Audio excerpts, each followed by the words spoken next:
ভগবানকে যখন ধ্রুব মহারাজ দর্শন করেছে তখন ধ্রুব মহারাজ ভগবানের কাছে কাতর কণ্ঠে বলছে, যারা যারা এই চামড়া থলিটি ইন্দ্রিয় তৃপ্তির জন্য কেবল আপনার পূজা করে তারা অবশ্য আপনার মায়া শক্তির দ্বারা প্রভাবিত সংসার বন্ধন থেকে মুক্ত হওয়ার কারণ স্বরূপ আপনার মতো কল্প বৃক্ষকে পাওয়া সত্ত্বেও আমার মতো মূর্খ ব্যক্তিরা সেই ইন্দ্রিয় তৃপ্তি লাভের জন্য আপনার কাছে বর প্রার্থনা করে, যা নরকে গেলেও লাভ হয়।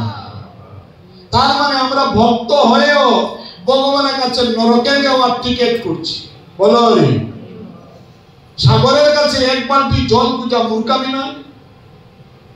মূর্খামি নয় সাগরের কাছে এক বালতি জল খুঁজা? আর ভগবানের কাছে আমি খুঁজছি আমার একটা সুন্দর স্ত্রী দেন, আমার একটা গাড়ি দেন, আমার একটা বাংলা দেন, আমার 10 কোটি টাকা দেন। আমরা কি দুর্বল না? বলো রে।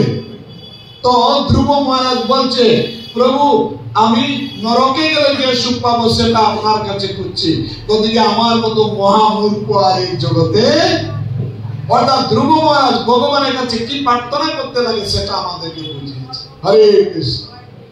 এই জন্য ভগবান বলছে, আমারে ভজে বিষয় সুখ মাঙ্গে সে তো মোর, আমি বিজ্ঞ কেনে তারে দিব, সচরণা অমৃত দিয়া তারে সংসার বুলায় দিব।